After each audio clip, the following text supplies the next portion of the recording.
You're listening to Leadership Powered by Common Sense with your host, Doug Thorpe. Here's Doug.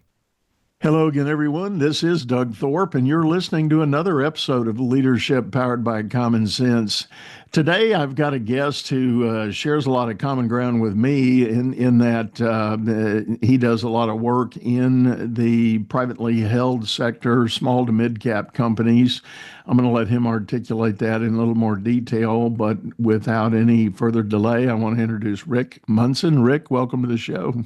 Thank you, Doug. I appreciate the invitation to be included on the show. I'm very honored. Thank you.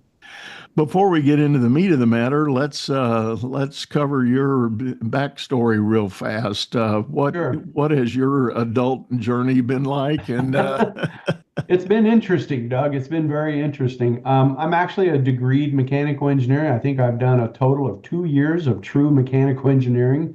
I also have an MBA in finance and entrepreneurship. But, the bulk of my career has been two things. One, about 20 years into manufacturing plant turnaround work, where I learned a lot of business skills, a lot about leadership, common sense leadership, leveraging off of your terminology.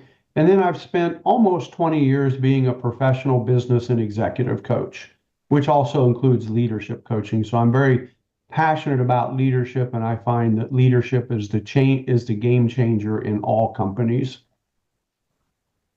I tell the story, and I don't think I'm speaking out of school. In the entrepreneurial world, there is a great phenomenon called EOS, written and developed by a guy named Gino Wickman. And when I first began studying EOS, and for all disclosure, I'm not an EOS implementer, but I do like a lot of the principles espoused there for many reasons. One giant gap is leadership. And Gino, in his opportunity to kind of sell out that brand and move on in his own life journey, he and a partner have developed a leadership training institute. And kudos to him for backfilling appropriately and recognizing what you said. Businesses ultimately don't ever change or move forward and truly scale without effective leadership. And that is something that probably the average founder owner doesn't really think about for a very long time. I agree with you 100%, Doug. And having done factory turnarounds, there was an element of proprietary knowledge, proprietary products, et cetera, that existed in that world. But in the 20 years that I've been a business coach, one of the things I've found out is there really are very few competitive edges in terms of products, materials, vehicles, equipment, because everybody can pretty much buy the same thing. The only real competitive edge is the team. And what makes a team better or worse, quite frankly, it all boils down to leadership. And yes, I agree, in today's world, it's common sense leadership. In a lot of ways, I believe a lot of leaders have veered away from common sense for various reasons. But I find that leadership is critical in the competitiveness in the private business world. Yeah, and this whole thread reminds me of something. I've told this story before on this show. When I first decided to myself go into coaching, executive development, leadership development, I was having dinner with a very dear friend who was a very well-accomplished turnaround CEO. He had done 6 or 8 deals with private equity and VC firms, being the lead on their businesses. And he was a great people person, by the way, and that was one of his superpowers. Sure. And when we got to talking about this, he said, "Doug, you're never going to be able to sell leadership." He said, the average, even on the larger corporate side, whether it's held by private equity or truly a publicly traded, he said, in his opinion, there were only about 5% of top of the house managers that really thought about leadership as a separate belief and entity unto itself, and therefore the desire to get better at it and improve and move. And I kind of shunned that idea for a long time, but experience has probably told me he's pretty well spot on. It is a tough sell if you're just going to market saying, "I'm going to help you be a better leader." And there aren't many people that bite that hook. But if you say, I'm going to show you how to influence your business to level up, or particularly in the small and mid cap range, get off the plateau you feel like you've been on for a while. Yes. Here's what we can do. And, that resonates much better with folks when you're trying to have that discussion. Yeah, I think I agree from the standpoint that there are very few people who realize that their leadership is what's holding them back. That requires an admission that most people aren't willing to do. And one of the biggest things I feel we fight in the executive coaching, business coaching arena is the know-it-all disease. People ask me about my competitors, and my standard answer usually is the do-it-yourselfers who think they already know all the answers. And it takes a well-rounded individual to look in the mirror and say, I need to improve my leadership skills because that's what's really holding me back. So the way I approach that is I approach it through picking into different things that are the result of poor leadership and getting them to understand that, yeah, their team performance is not that good, or yeah, they're struggling with this generation or that generation. So I kind of come at it from the pain point of view instead of saying, hey, are you interested in leadership coaching? Because I do agree with your friend's observation that there are very few people that say, yeah, I really need better leadership skills. Yeah. Well, and this phenomenon does happen out in the big business world as well as I've observed, and it's a common kind of almost a universal truth. We take the best contributor or the so-called brightest bulb in the string, and we say, we need a team leader here, so why not that be you? Yeah. And they get anointed and put on the management track, and then they might succeed for various reasons and get recognized again, and the second promotion comes, third, fourth, et cetera. And then it's about that somewhere between the third and fifth that the bigger companies say, maybe we ought to send this guy to some training about how to be a leader, even though maybe they've already had 5 or 6 years with, maybe dozens, if not bigger headcount of parts of the organization. But let's get back to what you were saying, that another guest I had recently named it Founderitis.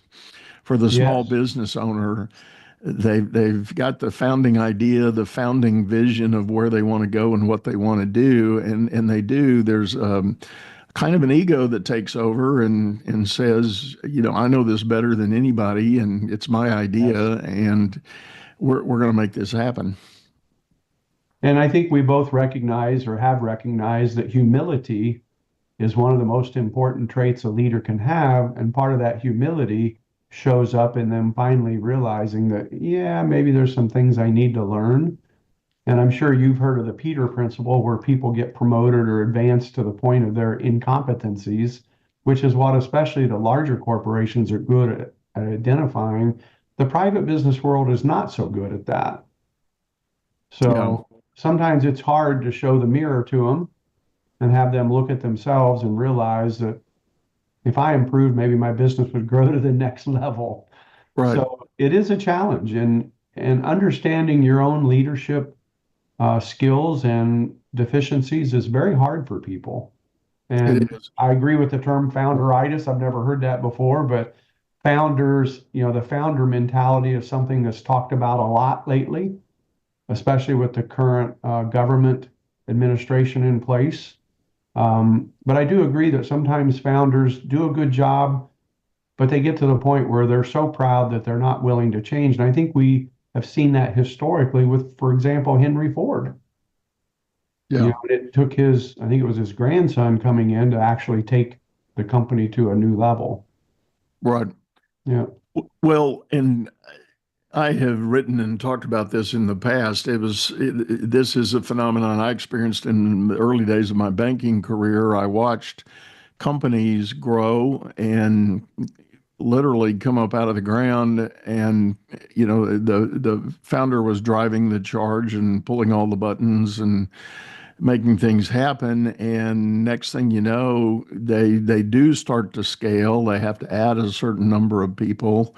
Sure. They have to leverage and expand. And there was a tipping point for many of those, and sadly, it was the majority, not the minority, that actually imploded. Mm-hmm. And I called it ultimately the paradox of success. The Yes. very thing the founder hoped for was growth and prosperity, and they get up to a certain level, and there's much opportunity to go beyond that, but they won't allow the decisions that have to be made to Yeah. uh, let that happen. And a classic big example is the founders saying, you know what, I think I need to go hire a CEO to run this company. And they're the CEO. No, damn it, nobody else can do this. I'm the CEO. But it's smart founders that I've been able to meet with and come across very much felt that inflection point and said, no, I need to go hire a CEO. I can stay on as the visionary guy. Yep. I can champion the spirit of what we're trying to do here, but I need somebody that's an operator, somebody that can really, and maybe somebody, if I'm sitting at 10 million, and I want to go to 20, well, I need to hire a guy that's already been at 20 Yep. and let him show us how to do that. And I think a lot of the companies, a lot of the great companies in history have always been led by a duo. And I think you mentioned EOS earlier. They talk about that in the EOS books. I've read most of them. All the EOS stuff is stuff that I already do, stuff that I've been experienced in doing, in my turnaround days and also in my coaching days. I just found EOS too programmatic and too much of a cookie cutter type approach. In my coaching, and I'm sure you do the same, everything is very customized towards their needs, towards their skills, and towards their goals. And I find that's a more enlightened way to approach coaching, whether it be leadership or business. But going back to the duo, there's been a lot of dynamic duos, and we look at some of the biggest companies today. There were a lot of dynamic duos, and when I first discovered this, I discovered that wow, Disney World was not all about Walt Disney. His brother Roy was involved, and that dynamic duo is what made Disney what it is today. Mm-hmm. Same way with Microsoft, same way with Google. They're not often talked about a lot, but even Facebook, there's always been the visionary and then the implementer. Mm-hmm. So a lot of people who, reach that plateau of, the Peter principle, which happens in private businesses too, they get to the plateau where they can't be successful any further unless they bring in that person. One of the companies I've worked with in Eastern PA, the CEO actually took an hourly job and he hired a CEO because he realized for the company to grow, he couldn't do it. I thought that was a very enlightened decision that he made, and it was the right decision. Yeah. Yeah, I did an episode 2 years ago. There was a gentleman, he and two partners were restaurateurs out in California, and they built their brand up to, I want to say, I don't know, it was double digit, 15, 16 locations. Oh, wow. And they were doing actually quite well, but they came to a partnership meeting one day, just the three of them. And they said, we need some more, a different kind of leadership here. We need, this is getting bigger than I think any of us know how to do. And as they went around the table, everybody agreed. They said, I'm feeling it. And they were a dynamic trio. They had done a good job of implementing the core idea. And, so they did. They went out to the market and they found a CEO that had already led a couple of very successful chain growth programs, brought him in, and the three of them, a few years later, exited with $100 million payday. Oh, wow. What a great story. Yeah. Great story. I tell you, a lot of what helps a private company move forward is the private business owner or owners being able to look in the mirror and being able to evaluate themselves and where their company is and where it needs to go. That's a very healthy, practical exercise that needs to happen anytime a company reaches a plateau. And you know how companies grow and then they plateau and then they grow and plateau. And that's how companies work. But what everybody should be asking, and I had a client I was working with this morning, we were having this same discussion. It's like, okay, how do we break out of this plateau?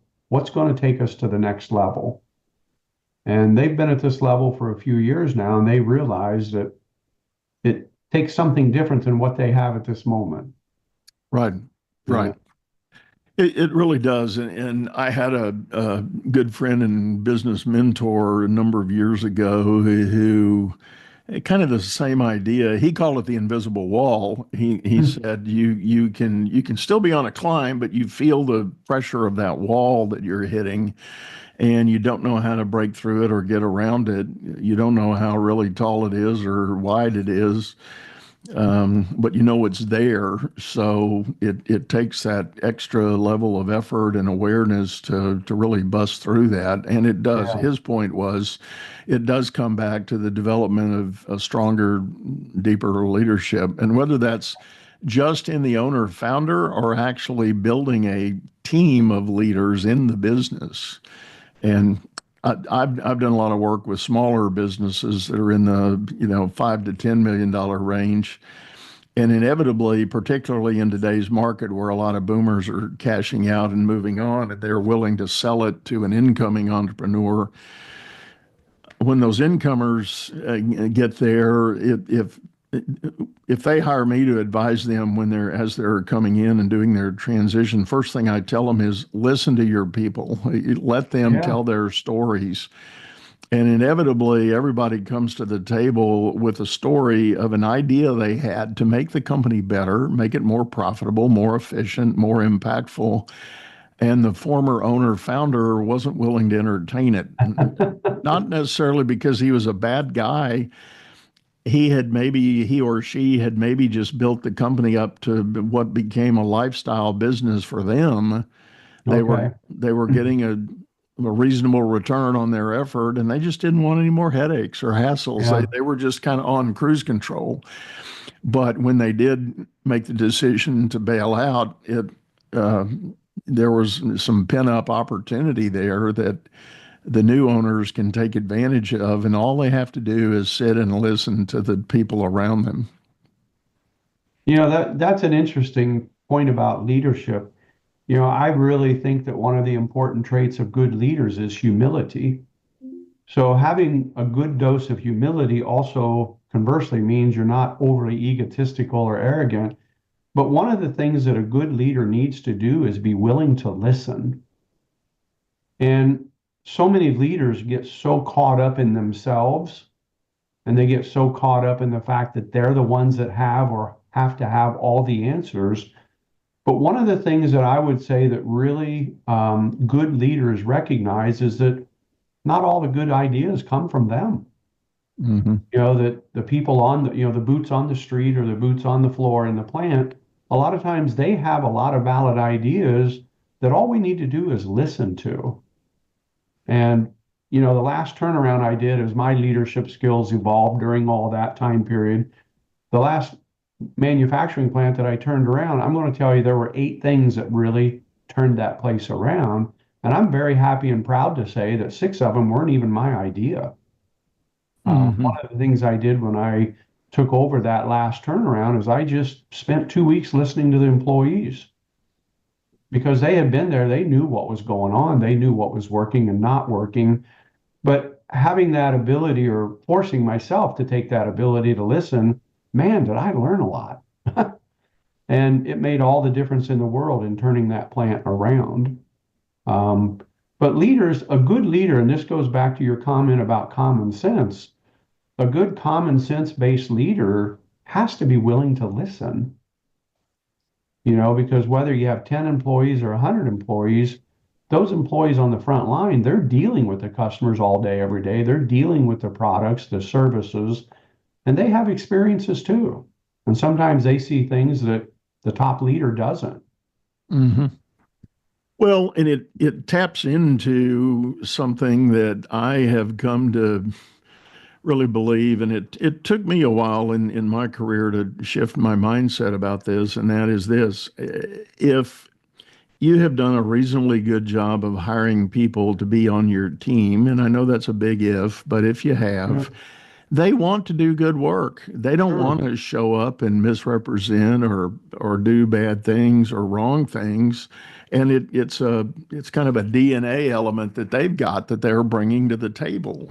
Sure. And if you as a leader aren't giving them some clarity about what the next best thing could be or should be, or showing them your version of the vision you've got, and let them go think about it a minute and let them apply, to your point, their practical experiences and say, oh, well, gee, boss, if that's what you want to do, did you know that 3 out of 5 of my customers, they're asking for dot, dot, dot, and Yeah. that could fit. That Right. could go with what you're wanting to do.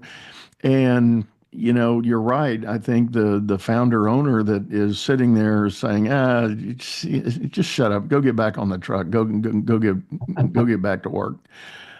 Missing a big opportunity that way. I do agree with that. And back to the team and back to the owner founder mentality, you know, I do a lot of work with assessments to understand people. And, being a good leader, in my opinion, means that you have to understand your people. And understanding people is the hardest part of business. I mean, the easy part's the numbers, the financials, and coming from the banking world, you understand financials, I'm sure, very well. But the hard part is the people. So the question about the leader is, how much are you allowing your people to contribute? And are you listening to your people? So one of the long held beliefs is, well, I'm perfect. I should hire everybody just like me, and then we would have a perfect company.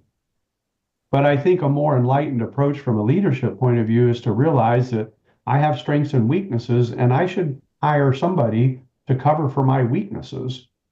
And by doing that, we make a much stronger team. And as my company grows, I want to develop an executive team, and I want every one of those people to have the skills that I don't have.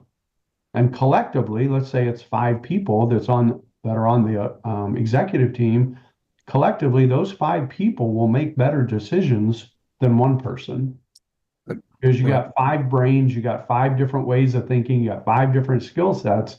But it takes a lot of courage for a leader to assemble a team like that.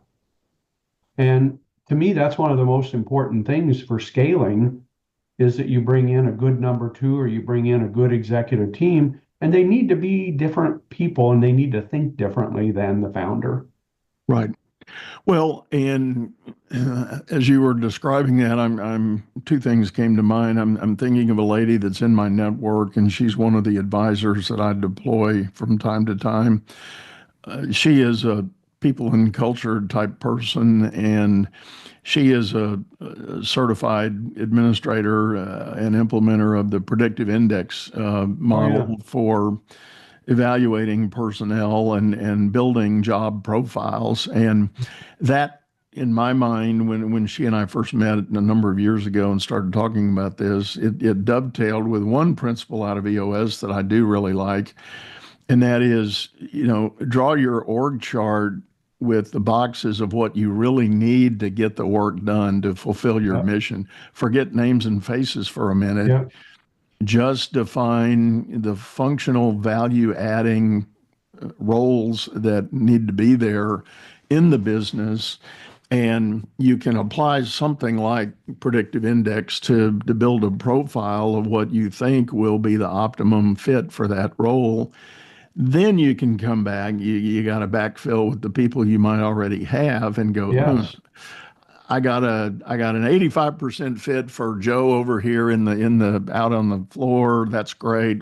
We can work with that. We'll try to gap fill the rest.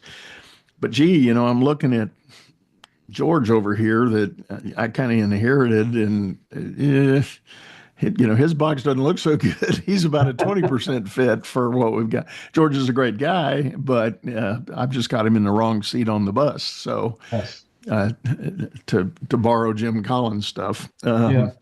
But I do like your point of really evaluating and knowing the people you've got and trying to think best fit. I interviewed another gentleman recently who had a theme about human hacking, and it was a really interesting. It was the whole human-centric message of leadership. And he described in his organization, he said there's a lady that's been on his team for going on about, as I recall, maybe 15 years. But she's probably served, he said, 6 or 8 different roles. And what ends up happening, they make her kind of a utility infielder by design because number one, she gets bored really easy. So they she has a lot of skills and a wide variety of abilities. So he tries to move her around and let her try new things to keep her engaged and excited. And inevitably, she masters them in maybe 2 years or so. Wow. And then she's knocking on his door saying, "Okay, what's next?" I'm bored now. Let's move on. You could say, if you go back to maybe some traditional owner founder mindsets, you could say that's a pain in the ass. I don't want to have to do that with somebody all the time. I don't know. But I would disagree with that. I do too. I do too. I think that's Yeah. brilliant. If you've got that kind of player on your team, why not? You get some Yeah. fresh blood, fresh eyes in different departments, and she, by all indications, has a fair mastery of being able to connect with people and move in. She's not the bull in the china shop by any means, but she's just curious. She's hungry. She's motivated. But at the end of the day, she gets bored easy. So you got to kind of figure out how to balance all that out. Yeah, I think, developing your people and figuring out what they're good at and which hole they belong in. I mean, you can't put square pegs in round holes, but sometimes you don't know it's a square peg until you try. I do like the EOS thing about the future org charts. One of the things I've done for years before I even heard of EOS was I would have people draw their current org chart, and then I would have people draw one for 1 year from today, 3 years from today, and 5 years from today. Because I believe talent management, that's a big scary corporate term, but even on our level, I believe talent management is one of the most important things that a leader has to do, because you always have to be making sure you have the right person for each position. And I agree with the concept of leaving the box open until we know the right fit. One of the things that a leader always has to be doing is developing their people. They always have to be, working on the bench strength of their organization. They always have to be preparing for the next personnel need.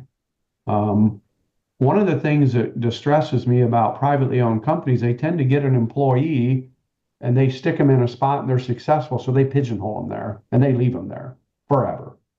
Whereas, the first job I had out of college was for a large oil corporation, and they would move people around every 3 to 5 years, which creates its own problems. But in doing that, they get people that are more well-rounded and they find the perfect role for that individual. So one of the things I'm constantly working with leaders on is moving people around and promoting from within.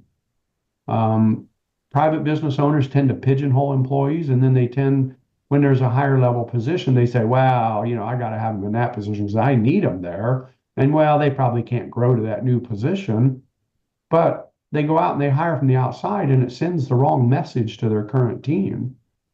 So I'm always pushing to promote from within. I'm always pushing to, move people around on the org chart to see for the best fit and to cross train.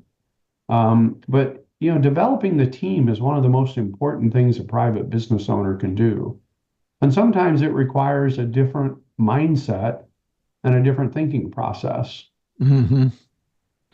But you mentioned predictive index. I use Profiles International. Mhm. I believe in those validated and verified assessments. To me, it's like having an owner's manual for a human. We buy a new lawnmower, we buy a new drill, we get an owner's manual. Unfortunately, people don't come with that. Right. So to me, Right. those assessments are the next best thing to understanding this given person. Yeah, I'm chuckling as you say that. I had another guest last year that I was interviewing. He was a COO of a good sized company, and He was sharing that he said in some people's minds this borders on a little bit of egotism, but he said I've written my own owner's manual on me, and he said I share it with my Okay, people. good. And he said, I've accumulated and distilled some of my personality profile data, some former 360s.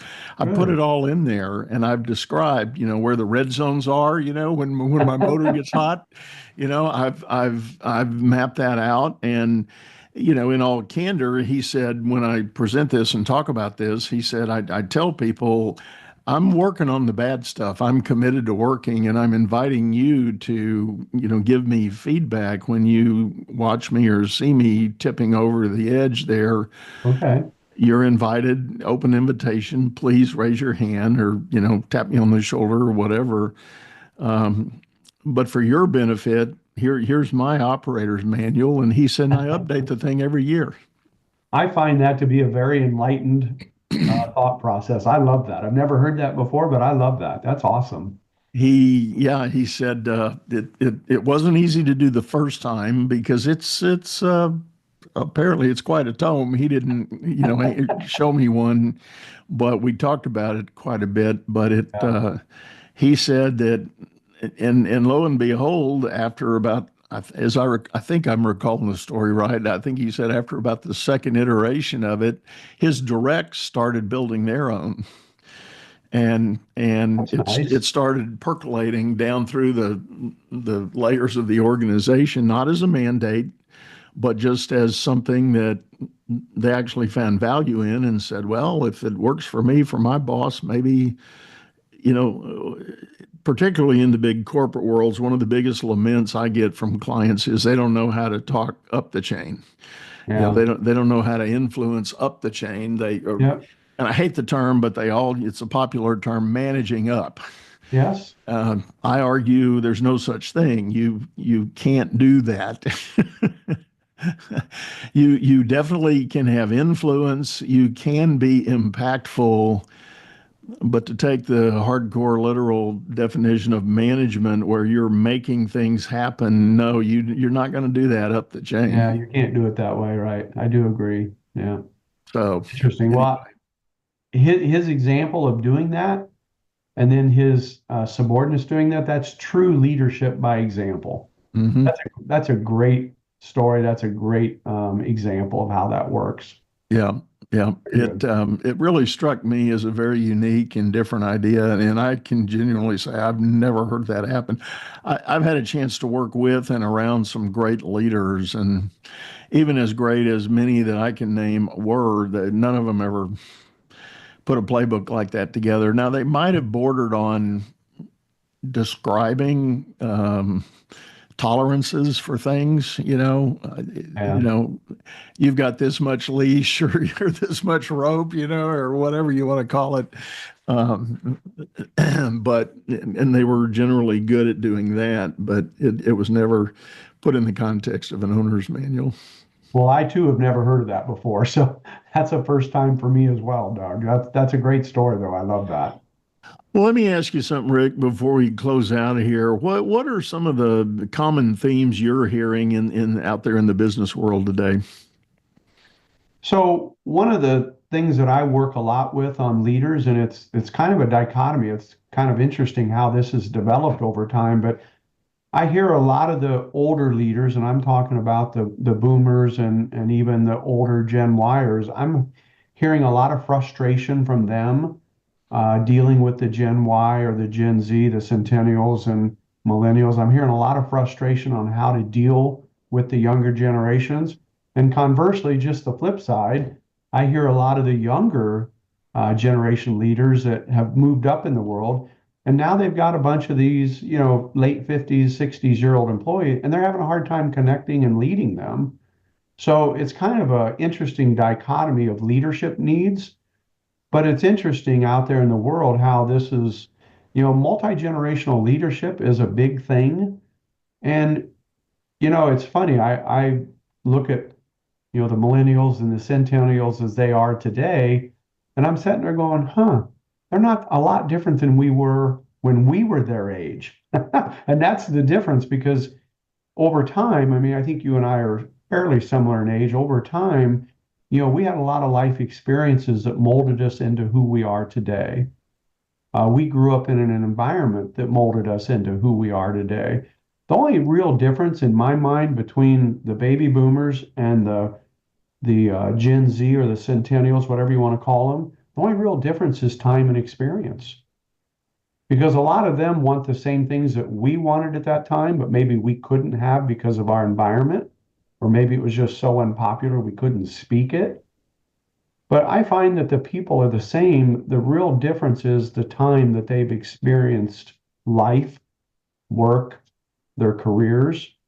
So a lot of times bringing those generations together is easier than it seems. Mm-hmm. And we go back to that ownership manual for a human. Yeah. Because I think that's a real thing. And that's one of the reasons why, and I'll tell you that 20 years ago, I hated assessments. I thought they were all phony. So the engineer, the analytical side of me said, okay, if I'm going to get involved in assessments, and I was driven to by a client, I said, the only way I'm going to do it is if I can find something that's been scientifically validated and verified. And there are very few of those out there. Right. Right. So, if I'm going to deal with an assessment, I want real information. I want something that can be proven scientifically. Yeah. But I do find great value in assessments, because leadership, in my mind, Doug, is all about understanding people, including understanding yourself, as your example about that guy that wrote that tome. Yeah. Right. Well, and on the generational thing, let me just add, I've been invited on a couple of occasions to speak to large groups of leaders who are, the common theme is they're struggling with the multi-generational workforce. Yes. And I often start out, I've got a passage that I read to them, and I say, all right, tell me who wrote this. And when you read it in today's context, it sounds like the Millennial Manifesto. I mean, it's their Okay. it's their lament of the people above them, and how narrow-minded and so rigid in their thinking, not any open-mindedness, not willing to be curious about anything, blah blah blah. It goes on and on and on.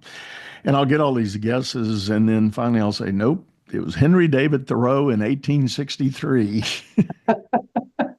That's phenomenal. I would love to see that passage you're talking about. But yeah, And it's interesting you say that, because every once in a while I pick up an old book, like from the 1920s or 19 teens. And you understand when you read these is business hasn't changed very much. mm-hmm. The only thing that really has been a game changer is the internet. Mm-hmm. But if you stripped away the internet from today's business and the 1920s businesses, there's not a lot of differences. Yeah. And your thing about Henry David Thoreau, that proves the point from the people point of view. Right. And he's sitting there, and he was in his 20s at the time when he wrote this thing. So it's very apropos. And it proves the point. There are some external influencing modalities like social media, like the internet, and the rapid pace of technology. Those are definitely major impacts for the younger generations. They are. And some of us that are a little longer in the tooth, it depends where you are on your willingness to experiment and adapt. Right. But it remains a big, interesting topic. Bottom line on all that, kind of put a bow on it. What I tell my clients, I'm a little bit of a contrarian. I'll say, yes, you may be feeling that tension, but it's just people. And back to your point, Rick, you got to get to know your people. Yes. Have you ever had a sit down with that 28-year-old on your team and said, what really, gets you going? And what are you really trying to accomplish? Where do you really want to go? And by the way, now that you've been here a little bit, what have you observed that, do you have an opinion on what we're doing and how we're doing it? And there's really, I think great value to be had in having, and be genuine. You can't just check a box. You can't just have a list of questions and burn through them and say, all right, next. You can't do that. You have to make them feel that you do care about. And by the way, it may take a while to warm that up because everybody's suspicious. There's that lack of trust factor that Yeah. trust has to be established.